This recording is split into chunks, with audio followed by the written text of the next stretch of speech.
Hey, good morning. It is approximately, it is exactly the 6th of December, 2018. How are you doing? Oh, man. What a day. Okay. So, um, how are you doing, girl? I am fine. I'm doing fine. Let's see. What's been going on with me lately? Um, I've been listening to Harry Potter and the Prisoner of Azkaban, the audiobook, in my vehicle. And I finished up the winter semester at Allen Hancock College. Whew. I only have one more class to go, and that one class is essentially just cleaning up the classroom for my machining class. And so now I've got my evenings free, which is nice. No more drives to Santa Maria 3 times a week. So it's going to free up a lot of time for me during the week. So that's good and bad because I am kind of looking forward to having some extra time in the evenings. I'm looking forward to reading and getting stuff done, cleaning house, stuff that I've been putting off a little bit, like organizing my closet, things like that. It'll also be nice to have some more solitary time where, I can listen to some music or maybe go out in the evenings. Instead of going to school, go out and, find people to visit with and enjoy their company. So that's going to be nice. So it's going to be a really nice winter vacation for me where I'll have a lot more free time than usual. And that's nice. So the flip side of that is I need to start thinking about what I want to do because essentially all those choices had been made for me in previous weeks. So now's the time to start getting creative and start figuring out how I can sort of achieve my goals and meet my needs in the evenings. So that'll be nice. I'll be looking forward to that. Let's see what else is going on. So, because the semester's ending, that means that a lot of books that I've got to return to the library. And so I have a couple books that are on their way to the library now. And I figured one of the things I could do is read from this book. This is a book that I have. It's called The Oxford Companion to Philosophy.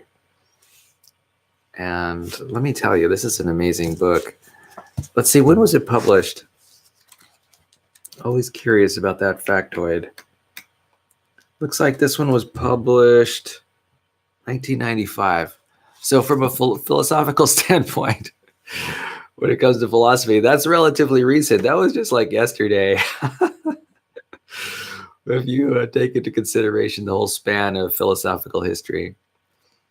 And the nice thing about this book is that it's essentially an encyclopedic treatment of philosophical terms. And I ran across one the other day, Courage. And I figured I would, I think maybe we could explore the idea of courage and why it's important.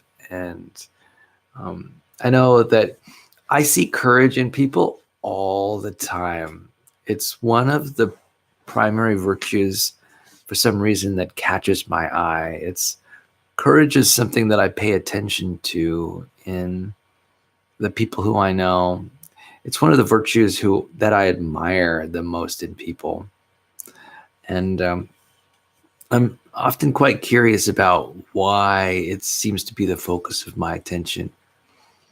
There's something admirable about a person who's willing to step out and act in ways that are somewhat unconventional so that they can meet their needs and their needs for self-expression, meeting their needs for connection. So I really admire courage.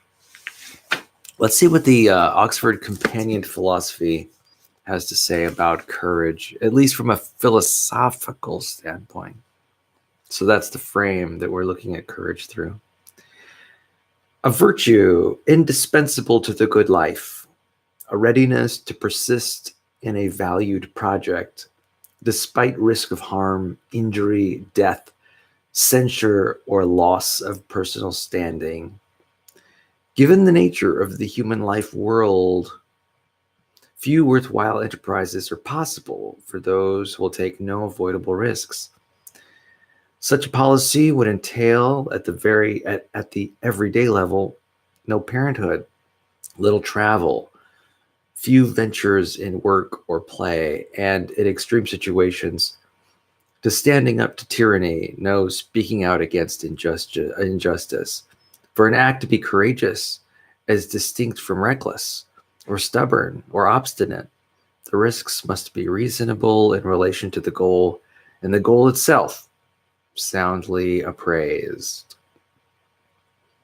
And this is a excerpt from Peter Geach, The Virtues, Cambridge, 1977. So I really like that definition. When I read it, I was really surprised about how spot on the definition was. I like how it starts out by saying that courage is a virtue indispensable to the good life. And I think that's true. There's some aspect of the good life that is necessarily risk-taking. There's something about taking risks. There's something about the risk of loss and persisting despite the risk of loss. And that's sort of part of like the human story in some way. I think that somehow we're all able to relate to this aspect of the human story, this sort of this response to overwhelming odds, or it's actually really a response to loss, possible loss. And in exchange for what? Well, it's a good exchange for achieving a value, something that's meaningful, a reward, something that's important.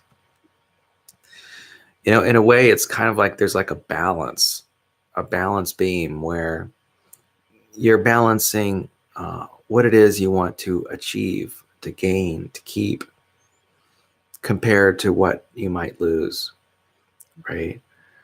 To pursue what you might seek to gain, then there's potential for loss. And it's just a risk of loss. It's a probability. It's a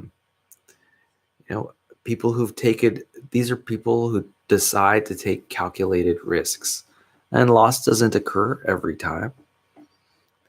And interestingly enough, it's a calculated decision, right? It's something it's a rational sort of assembly of considerations. And the thing is, too, when a person strives to achieve a particular goal, there's no guarantee that the goal will be reached.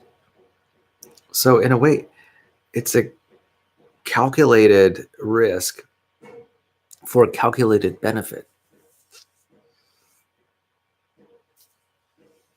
Yeah. Because of, reaching out and achieving a goal there's a probability associated with that. You may not achieve it despite the risk. And that risk of loss may not ever come to pass, because these are all probabilities. a lot of those probabilities depend on context, right? They depend on the frame, they depend on a person's perspective. It's kind of interesting too. Sometimes the criticality of a risk is somewhat subjective, right? It's oftentimes a person's opinion about how risky or assured a certain action is.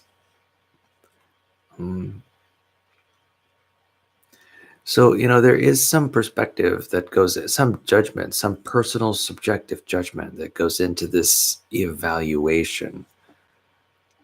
And, what results is courage. It's the desire for a certain goal, desire for a certain value, a desire for a certain virtue. That's the driving force. That's the motivation to move forward in a certain direction. It's that desire. It's how passionate you are about one value over another. And, it's kind of interesting. It gets me to wonder, what are my values? What are the things that I'm passionate about? What are the goals that I'm willing to reach out for and risk loss for?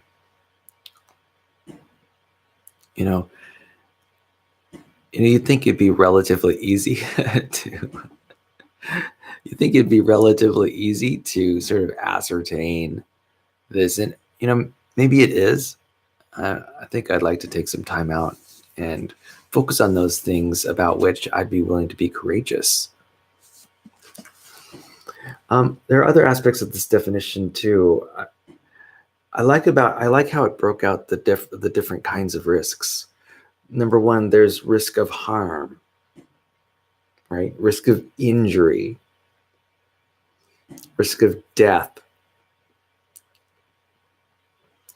risk of censor. So the risk of being silenced. Another risk, a loss of personal standing. So I can imagine a risk of standing in society, certainly.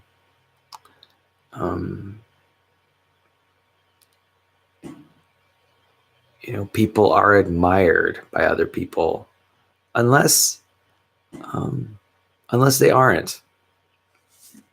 That standing, that footing that people are on in terms of, say, their reputation is fragile and it can be broken down.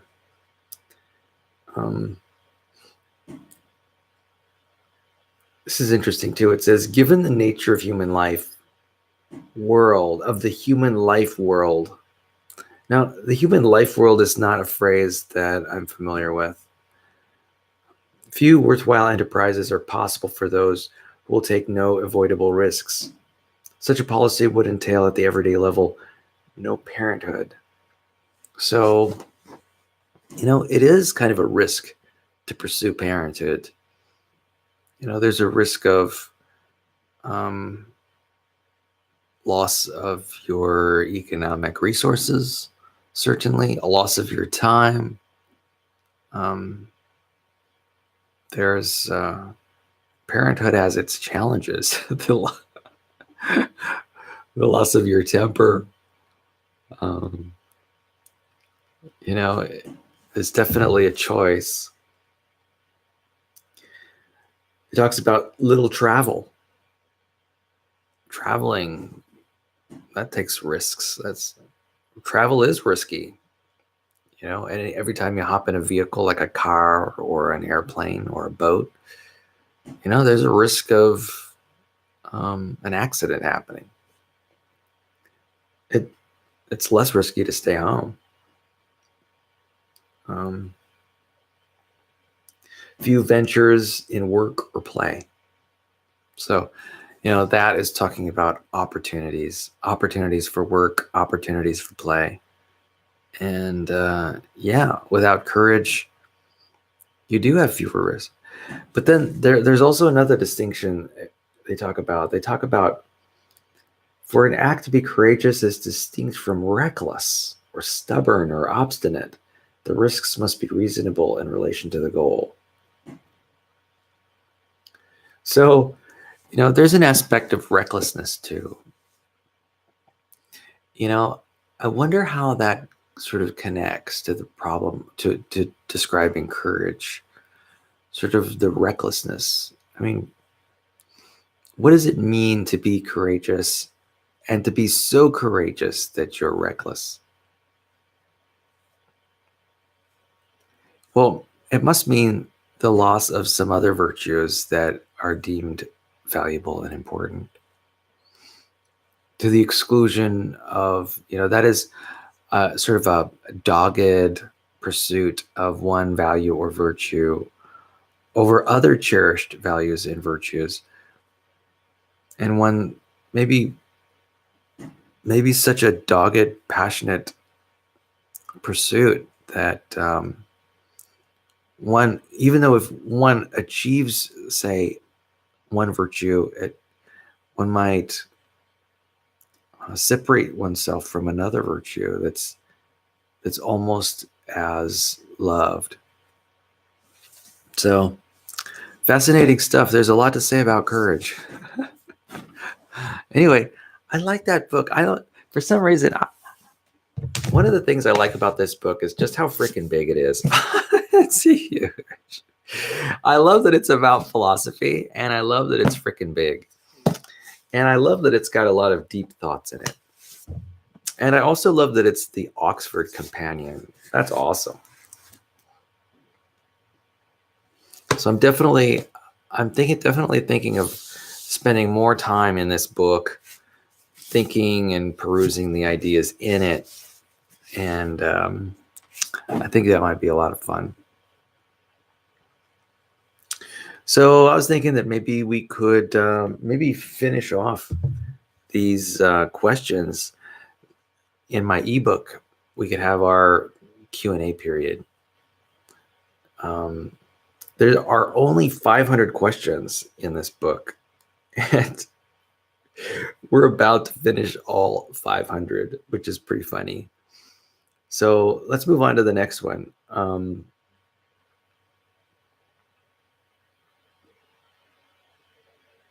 Well, I can't remember if I've actually read off this question. This question says, 491, are you a Democrat or a Republican?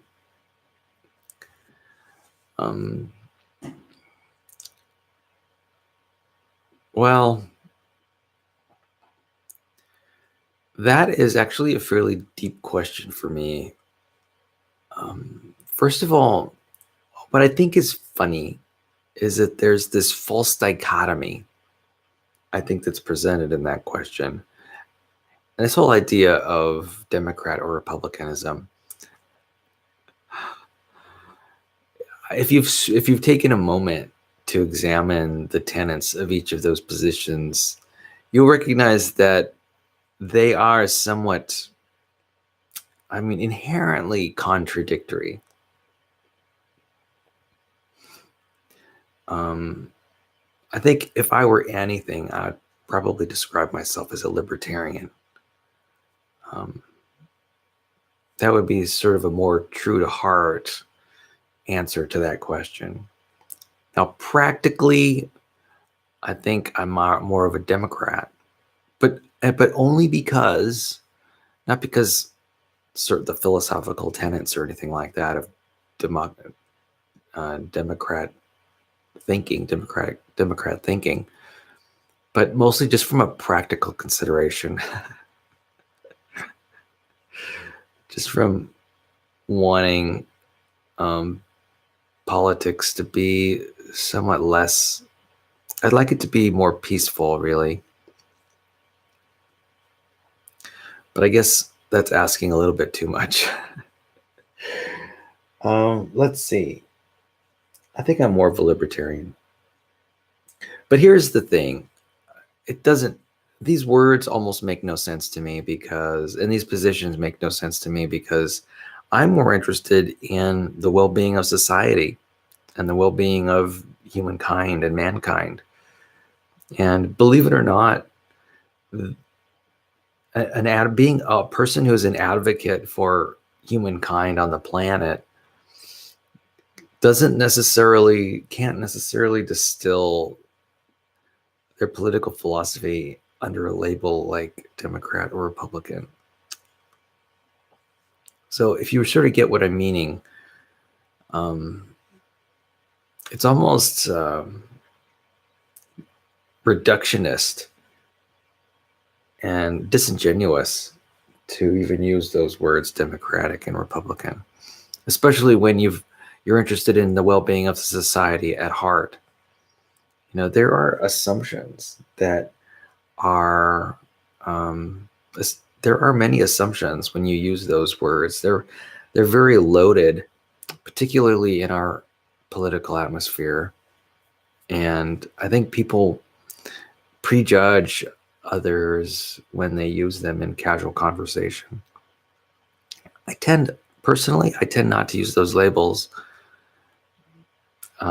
mainly because I don't think they're accurate. I don't think it's possible to be one or the other.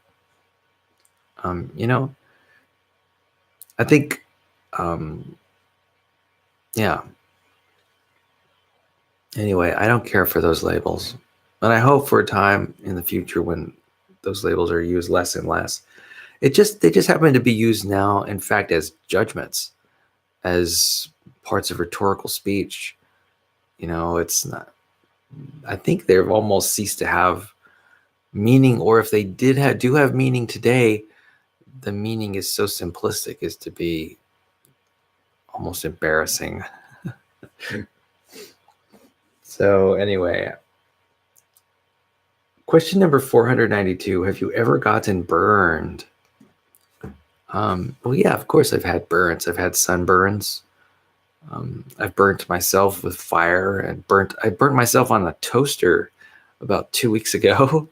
I was reaching for the toast and I was sort of leaning forward and I rested the palm of my hand on the upper surface of the toaster and I burnt the heel of my hand. I know. Why did I do that? I don't know. Humans are so funny how they behave. It's even me. I happen to own a body, and I'm not entirely sure why I act the way I do sometimes. It was really unusual for me to put the heel of my hand on the top of a hot toaster. I don't think I've ever done that before. And why I did it this time, I'm not sure. It's funny. All right, next question. Question number 493. Do you usually get midnight cravings? And the answer is no. I don't get midnight cravings, but I will get late evening cravings. For example, I actually eat a fairly early dinner. I'll eat dinner at 4 o'clock p.m., which isn't, even for some, so I think with a lot of people, that's still just mid-afternoon.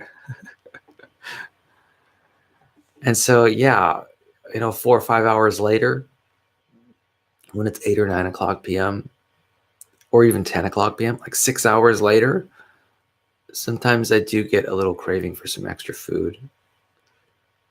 It doesn't happen very often, though. I'll tell you when it does happen. It happens mostly when I don't get enough sleep. When I'm sleep deprived,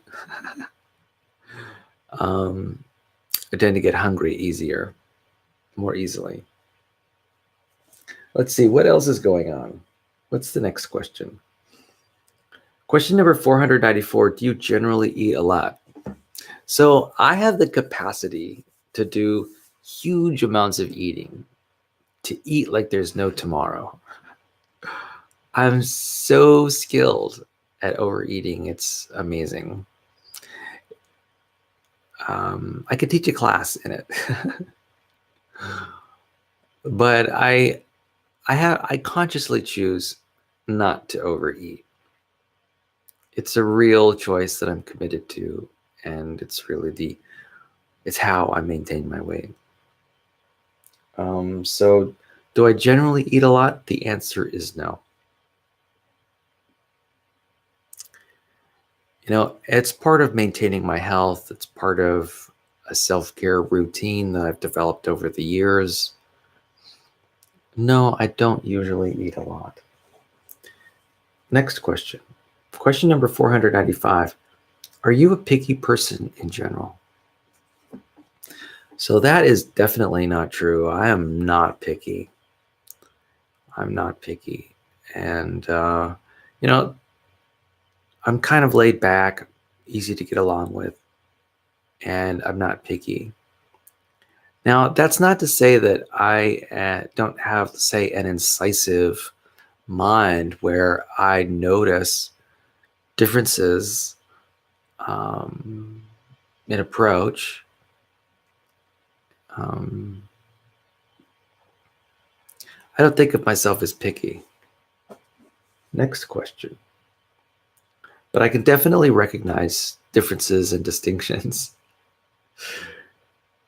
Question 496. Are you picky about your dates?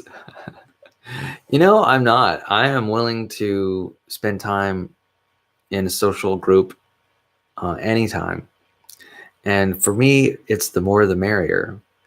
I'm willing to bring all sorts of people in around me. I'm kind of an extrovert. And so it's very easy for me to move in and amongst other people in a social group.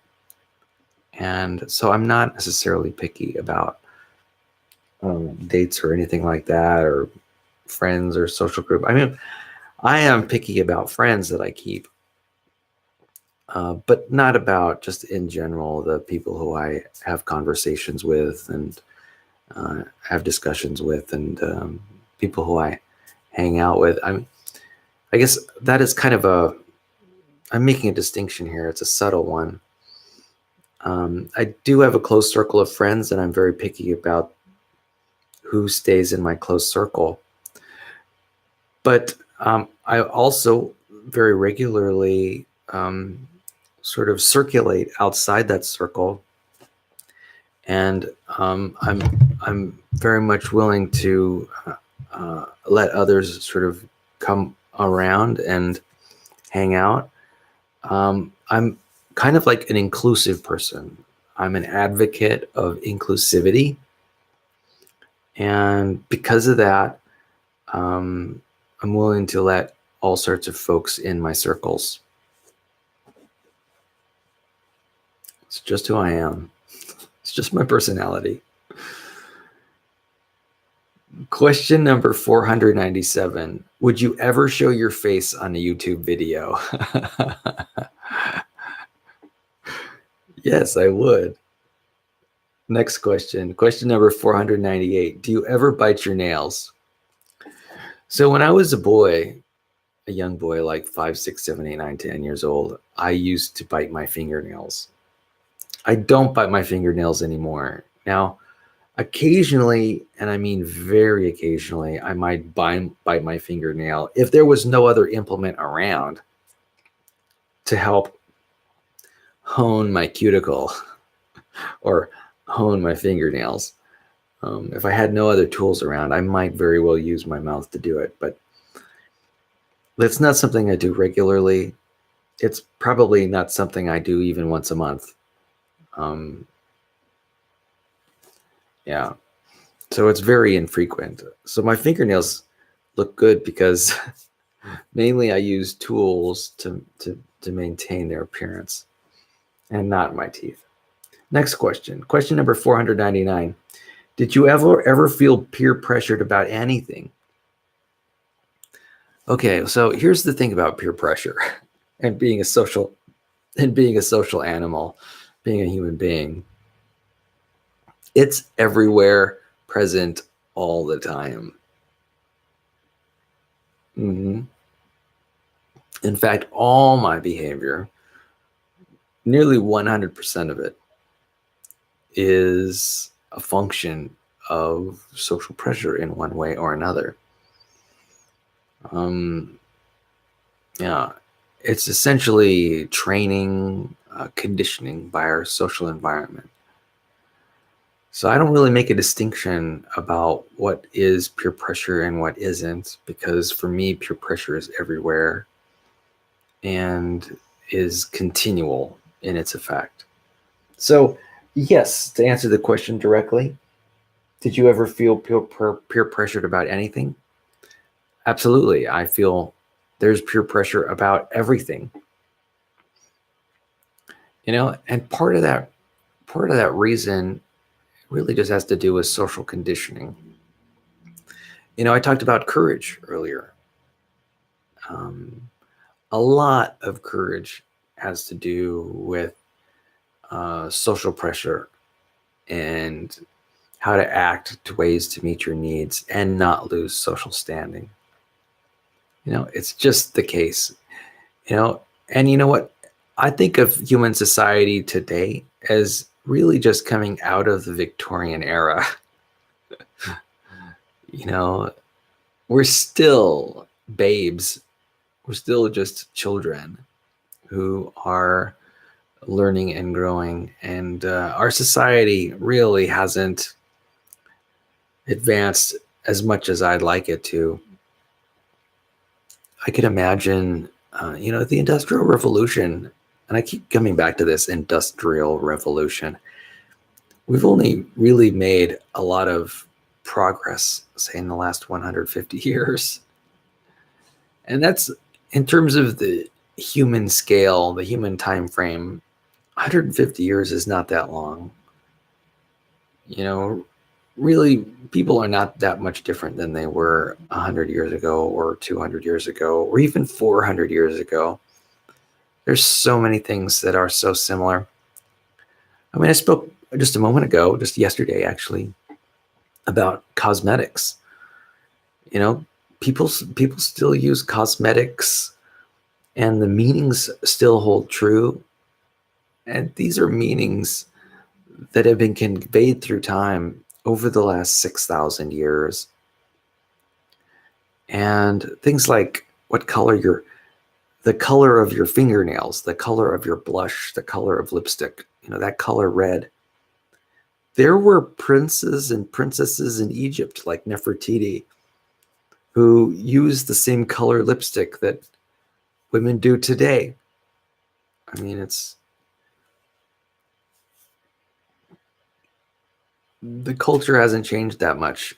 Human beings tend to be fairly traditional. We rely on the past and our conditioning, sort of our conditioning about the values that we hold true. Um, Not a lot has changed. Okay, next question. Question number 500, and this is the very last question. Do you still feel pressured by society? Okay. So the answer to that question is yes, of course. Everything I do is sort of related to social conditioning. It's just how nervous systems work. This is our biology. And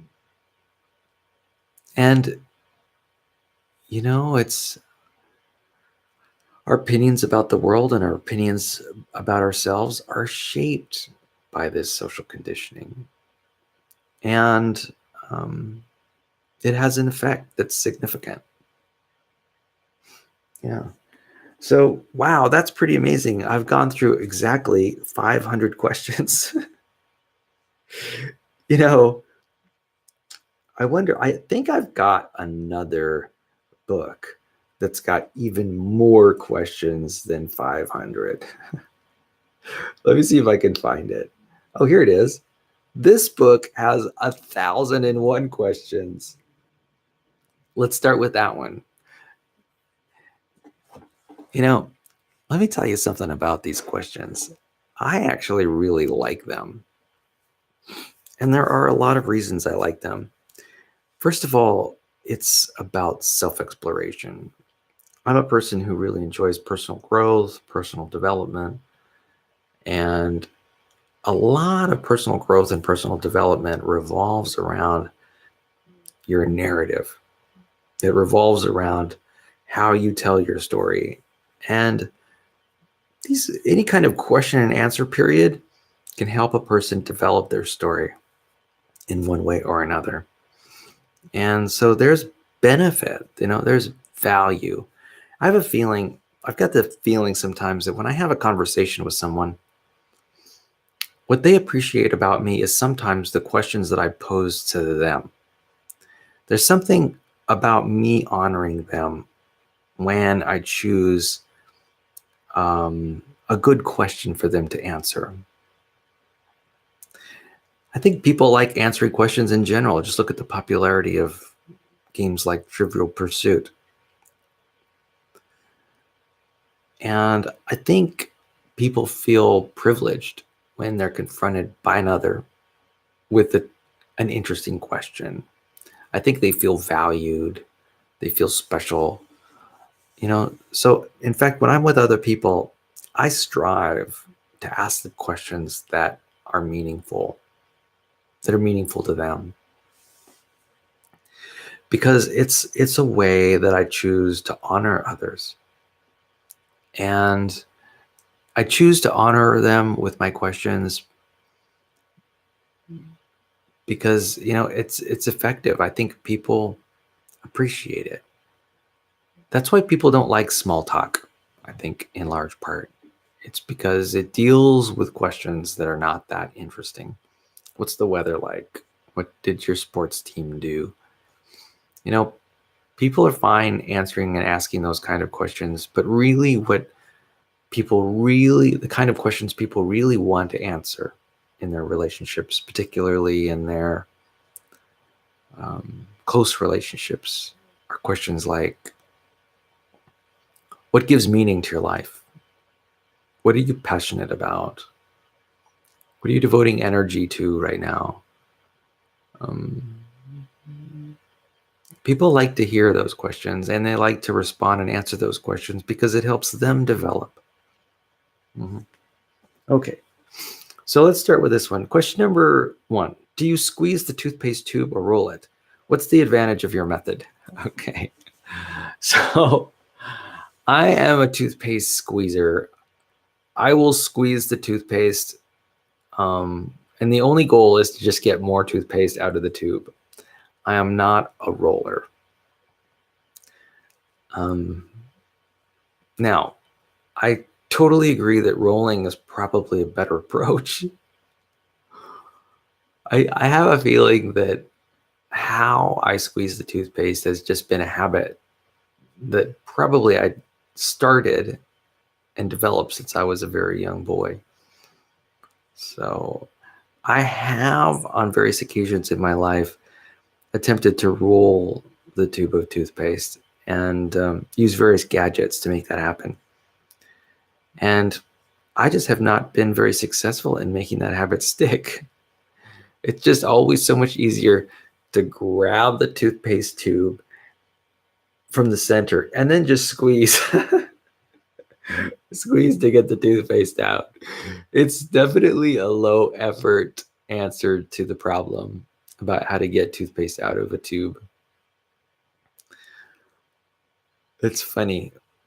And there's been so many great gadgets. Do you remember the gadgets where you'd press a button, and I guess there was compressed air in the base of the toothpaste tube, and so a little like elevator flat would go up and would press the toothpaste out of the top? Whatever happened to those? Are those still around? It's kind of funny. They were in fashion. They were in vogue for a while. And I remember being captivated by them. I think they may have been just a little expensive, but definitely worth it to some extent. Anyway, I think I'm sorry to see that technology gone. Maybe I should check and see in the toothpaste aisle if those toothpastes even exist anymore. It'd be interesting to write a paper about that invention and its influence on society, and how it arose to prominence and then fell out of favor. So one part of the question is, what is the advantage of your method? Well, the only advantage of my method is that it's low effort. Oh, it looks like somebody is texting me or something. What's going on here? All right. Let me turn off my cell phone. There we go. All right. So what's the next question? Question number 2, how many siblings do you have and what's your birth order? Okay, so I am the eldest of six children that my parents had. So let's say you can set me aside over here, and then here's the rest of my brothers and sister.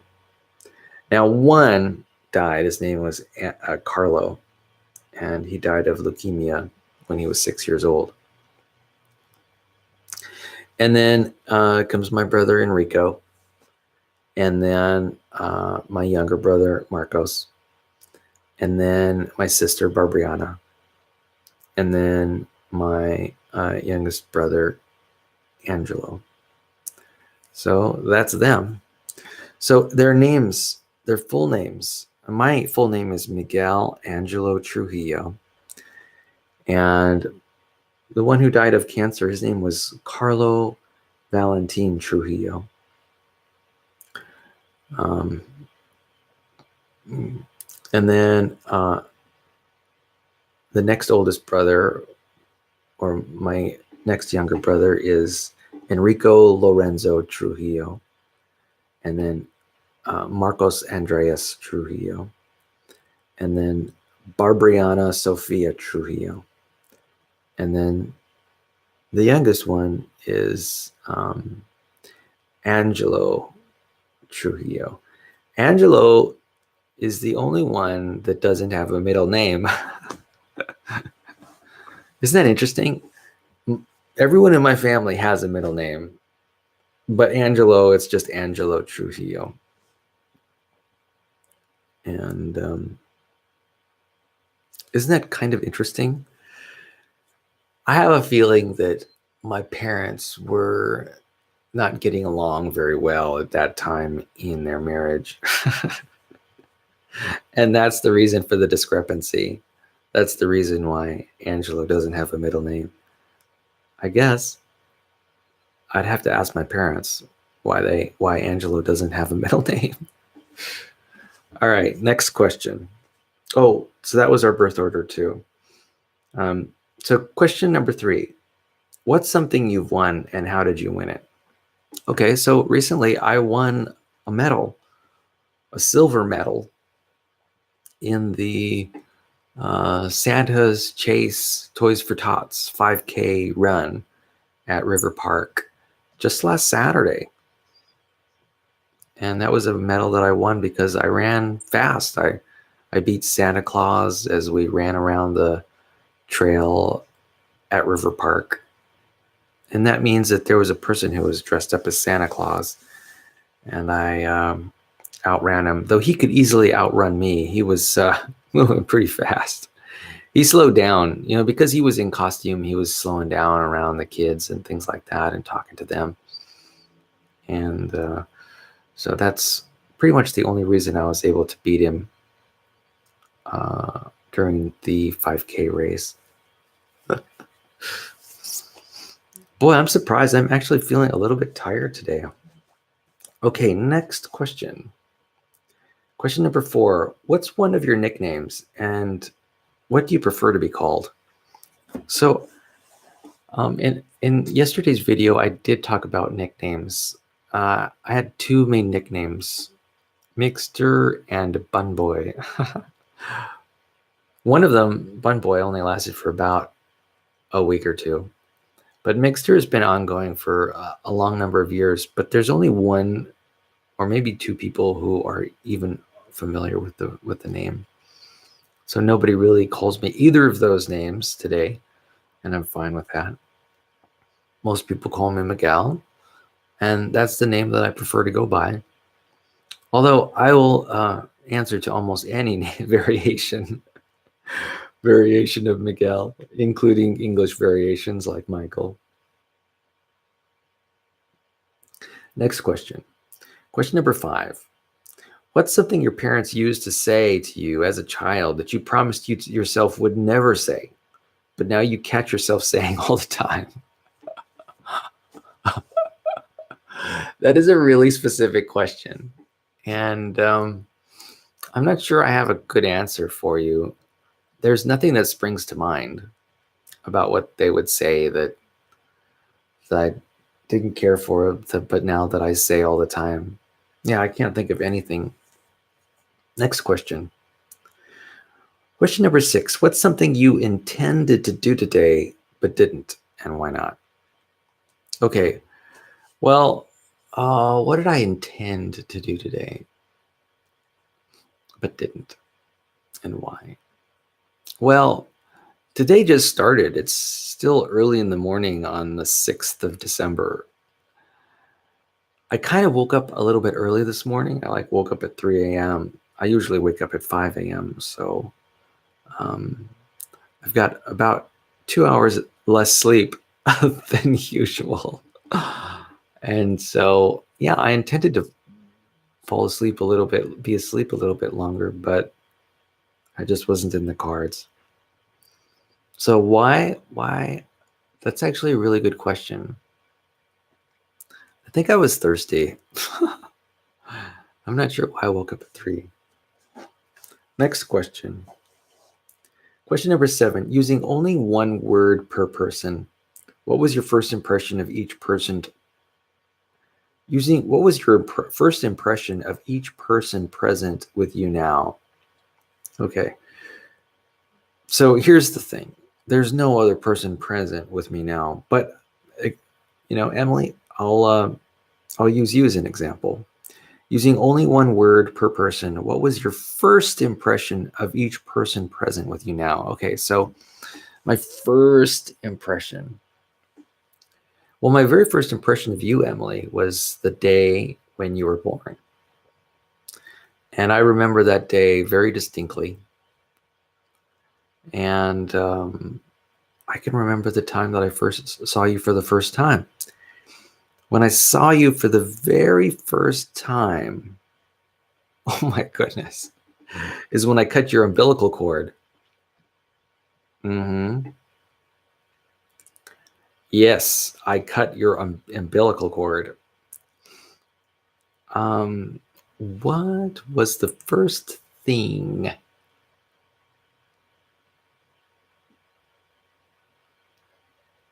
Well, when the nurse gave me the pair of scissors to cut your umbilical cord, I was immediately concerned that about having a pair of scissors next to a newborn baby. I was like, really? I wasn't really. It was, what was my expression? I was concerned about not injuring you with the scissors.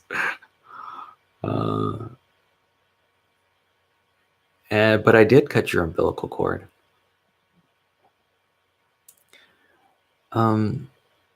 So what word came to mind? What single word came to mind? I was just blown away by the whole experience. It was just what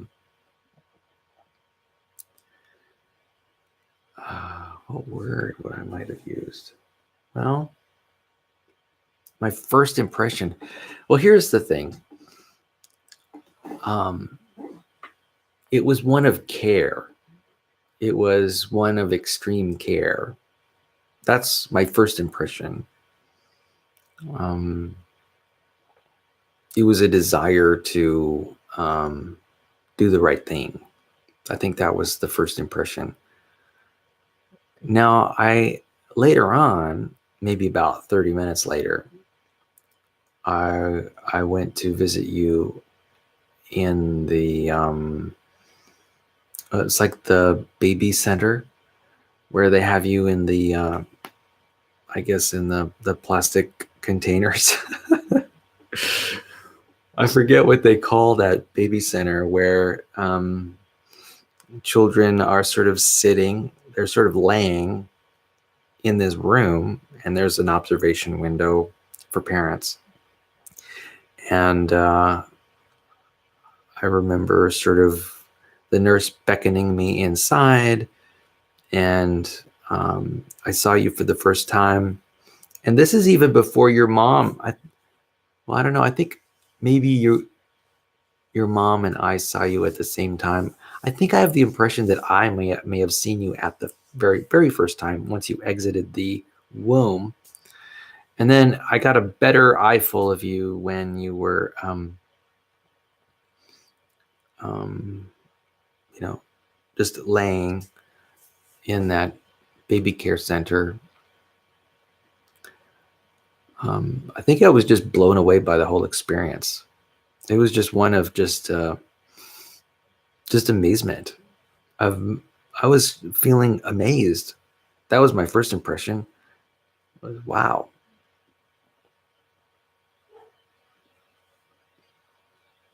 Yeah. And there was also, I had an impression that moment of care extended. I think I remember being curious about, I think that there was a time when the nurse was offering to provide a vitamin K shot. And I was concerned about what my answer was going to be to that question. And so I seem to recall being concerned about that, being interested in the answer to that, and wanting to protect you. But I don't quite remember what answer I said. But I think I was just amazed. I was just in sheer amazement at the uniqueness of the experience. Yeah, and I was also open to it. I was open to whatever was going to happen next. So I had a lot of concern and care for you, and openness about what was going to happen next. It was really great to have you in the hospital, because I was able to sort of, I had some relief related to that. Like, oh, there are other people who knew what was going on. And I really didn't have a good sense like that I knew what was going on. I was sort of willing to lend a hand wherever I could to help out your mom, to help out the nurses, to help out the doctor. I was there to provide assistance. And that was sort of like my internal intention when I first saw you. Okay, next question. Question number 8.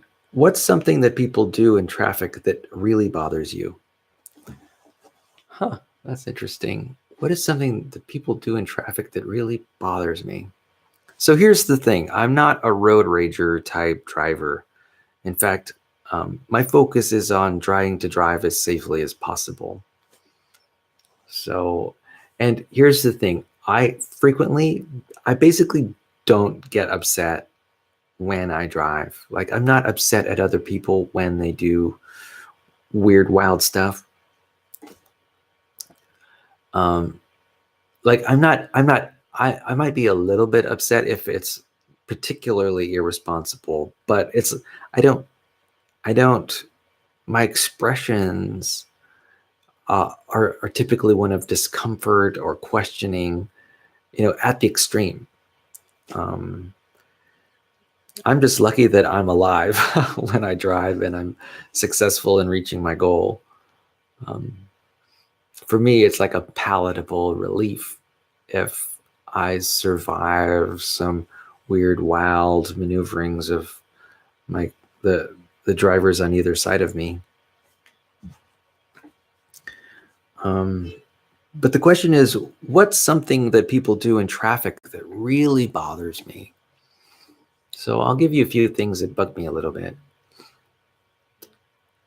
I've never really been bugged by tailgating. It doesn't bother me that much. And I'm if I'm bothered by anything, it might be really heavy traffic that is making me late. But it's not like if there is really heavy traffic, I've already mentally and emotionally prepared for that fact before I even get behind the wheel. And so for me, it's about hopes that have been dashed. That's mostly what traffic is about. For me, it's hopes that have been dashed. Like, oh, I'm not going to make it on time. So it's for me, it's a sense of disappointment. That's the kind of emotion that surfaces. And if someone is on the road that's particularly reckless, I will find myself immediately going to a questioning stance where I will ask myself, well, why is that person acting or behaving in that way? And so I don't immediately go to anger. I go to questioning, like, what could be the problem? What's on that person's mind that's making them drive in this way? And so that's the stance that I normally have while driving. But the question was, what were things that really bug me when it comes to other people's driving? Oh yeah, here's the thing that bugs me. I don't really care for really loud music. The thumping music, I really don't care for that. Yeah, so that bothers me. Thankfully, it doesn't happen very often. Most of the time when I'm on the road, I only hear other cars, and it's not like other people's radios are that loud. Oh, here's another thing that bothers me. Motorcyclists with mufflers that are really loud. Interestingly, I'm just noticing now that it has to do with the sounds. It has to do with loud music and loud motorcycles with no mufflers. I have no problem with motorcyclists lane splitting. I have no problems with motorcyclists really at all. I think that they're in general pretty good drivers, and they know what they're doing. And their vehicles are a lot more maneuverable than mine is, and so I accept that.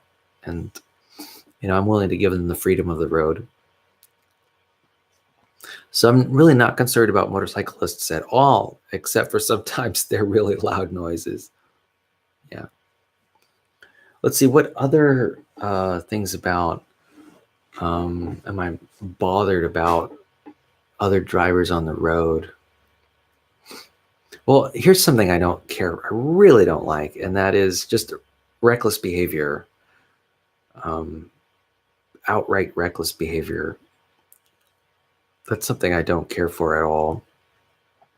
And if I think if anything gets me upset, it's that. And what's kind of funny is that, there's just your regular everyday reckless behavior like speeding or whatever. The reckless behavior that I guess upsets me the most is stuff that almost is unpredictably reckless. Like I've seen people sort of drive off the road and drive on it, or pass people and like in the wrong, like pass people on the right instead of on the left. Anyway, I don't know. Thankfully, those episodes are very few and far between. I think most people try to do a good job driving. And in fact, I'm actually pretty blown away by how good of a driver most people are. I really get a sense that people are trying out there on the roads. And so I'm really glad for that. All right, what's the next question?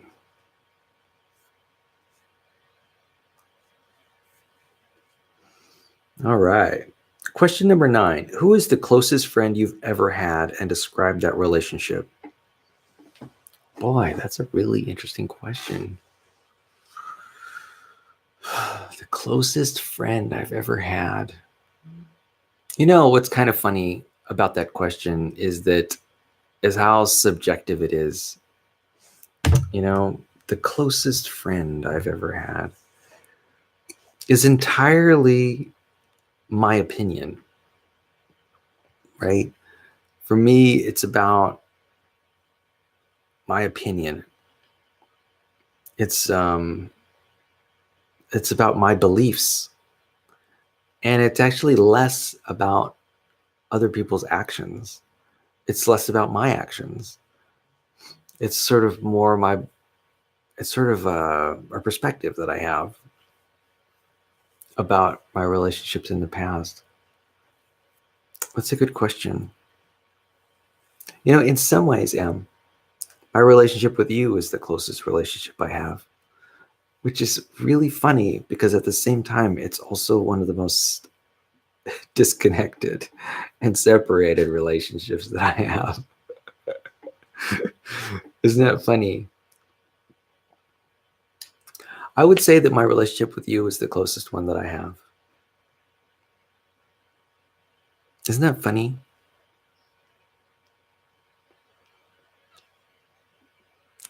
Well, it makes sense, I guess. All right, next question. Question number 10. What books on your shelf are beginning to be read or are begging to be read? Well, basically every book on my shelf is begging to be read. And you know what? I just finished my machining class, and so there's no more assigned reading for my machining class's textbook. But I still want to read chapters in that book. Like, I really want to read chapters in that book. There's a few chapters that I didn't go over very carefully during the class time, during the semester. And I definitely want to spend some time reading those texts, reading those chapters. And, maybe I'll even read them this weekend. I don't know. Or maybe next week sometimes. So anyway, I'm going to start wrapping stuff up. Thank you for tolerating my sleepless self today. I didn't get a few hours of sleep that would have been beneficial if I did get them. So my brain is not running on all 8 cylinders this morning. But I appreciated this time together. For me, this time together is a priority. And thank you for spending time with me today. And I hope you did learn something about what I think is important. And maybe you learned something about my personality. And, I know I learned something. Every time I sit down and speak to you, it's life-changing. There's always new distinctions that I've made, new discoveries that I've made, new approaches and imaginings. And, every time it opens up a new creative world for me. So, I get a lot of value out of these times together. Anyway, I'm so pleased that, what's coming up? Vacation time. The Christmas season is here. It's upon us. In fact, today I've got a group of friends who are going to be marching in a parade in San Luis Obispo. And I am contemplating whether to walk in that parade or not right now. And I would really love to walk in that parade. But I'm also possibly considering, actually that parade is tomorrow, not today. I'm also possibly considering going to Disneyland. So I'm not really sure how one event will affect the other. So there's still a lot of thinking that I'm doing. Anyway, I want you to know that I love you just the way you are. And I cherish you. And to me, what you think and what's going on in your life is important. And I hope you have a wonderful rest of the day today, and a wonderful rest of the week, and a wonderful weekend. And I am probably going to write you a letter either today or tomorrow. So I'll talk to you later. Bye-bye, girl. Love you.